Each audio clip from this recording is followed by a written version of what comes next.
The imprint is the nature's unique way of teaching every living creature the most basic and vital survival skills.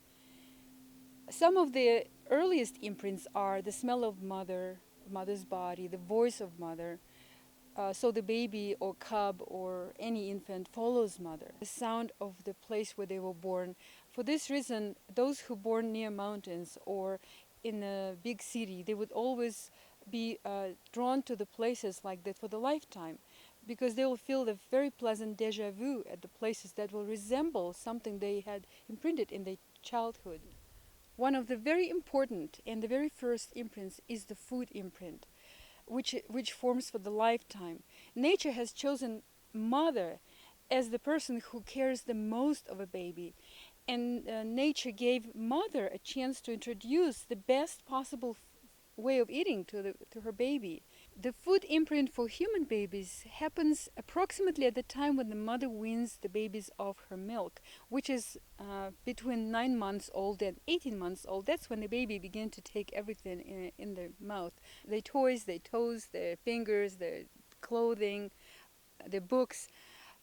We think that the baby doesn't understand anything, doesn't comprehend. Whatever the baby is eating during that time is going to leave the imprint, and they're going to crave this food for the rest of their life, especially in the moment of distress. People live with this food imprint like a spell that they cannot get rid of. What are some of the symptoms of the eating that was imprinted in childhood?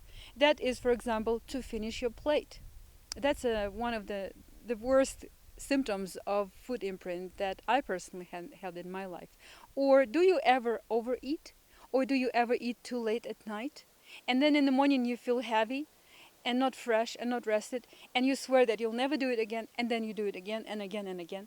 If we adults already notice that we keep falling into the same pattern of eating not the best things for us, can we at least do something for our children, for our future children? Can we try to expose them to better eating?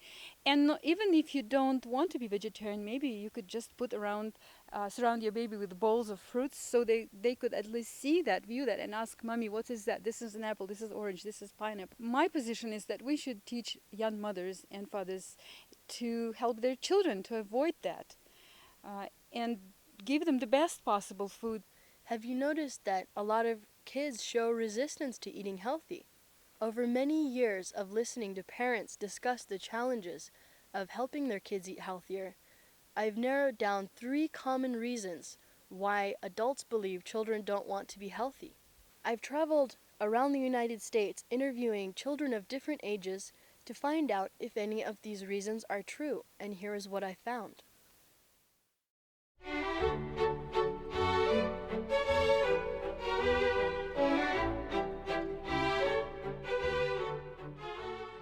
I want to be healthy because I think that it's better for the world if everyone was healthy, and that I feel much more happy when I'm healthy. I want to be healthy because then I can grow really tall. I want to be healthy so I can live a long life and see more things. I want to be healthy so I can climb trees. I want to be healthy because I want to live long and have a happy life. I want to be healthy so I can run fast. I want to have green smoothies because I don't want to be small and midget. When I grow up, I want to teach all my kids to eat healthy and drink green smoothies all the time.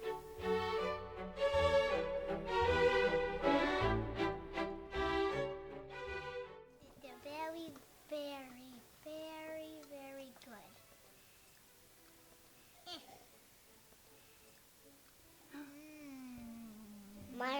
My favorite is watermelon and oranges and watermelon. My favorite vegetable is greens and potatoes and tomatoes. One of my favorite greens is the dinosaur kale. My favorite vegetable is carrots. I would choose mango over candy every day. I want mangoes. I like watermelon because it has juice in it. Because they're sweet and I like that. My favorite fruit is probably cherries.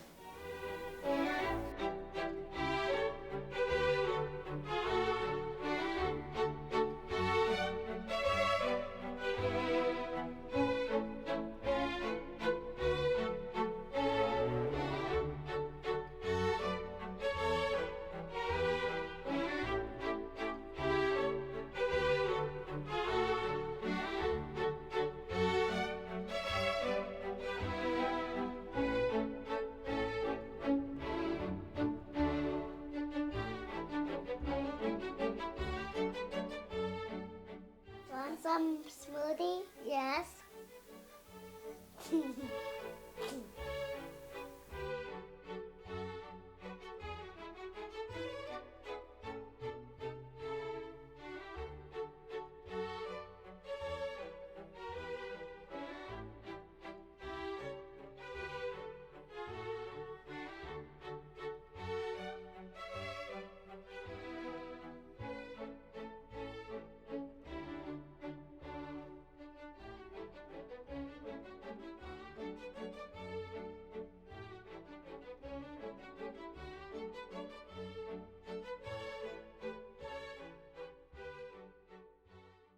We love green smoothies. Is there apple in this? Clearly, neither indifference to being healthy nor eating fresh fruits and vegetables is the problem. So, why then are kids still resistant to eating healthy? The following scene demonstrates what we hope will happen every time we give advice. Sweetheart, you know that chocolate isn't good for you. What? I have no idea. Ugh. I'm never eating chocolate ever again.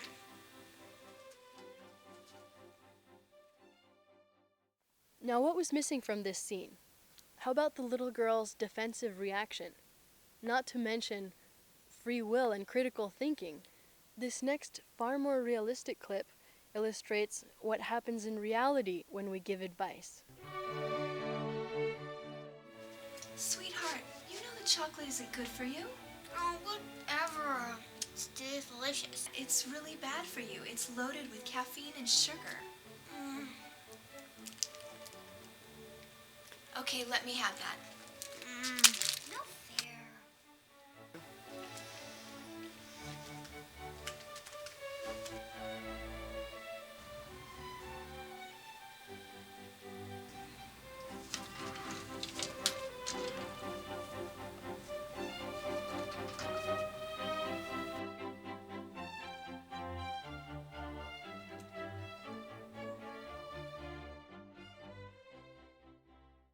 After closely observing the interactions of parents and children, and especially my own thoughts, I've come to notice that the problem is not with the guidance given, but with the way it is given. How we give advice greatly influences how we are received. The missing piece of the puzzle is on the receiving end of communication. When we are given advice, often we hear more than what is spoken. It is our own thoughts about what that other person is saying, and in fact, our fears about ourselves that inspire a defensive reaction. The effect of force and pressure are always the same: defiance. When it comes to diet, force and control are not only ineffective, but also counterproductive. This is because both parties become defensive, and in their defensive reaction, they are willing to act irrationally to prove a point. It turns into a battle of wills. Luckily, this is completely unnecessary, because when there is no pressure and no force, there is nothing to resist, and therefore no need for a defensive reaction.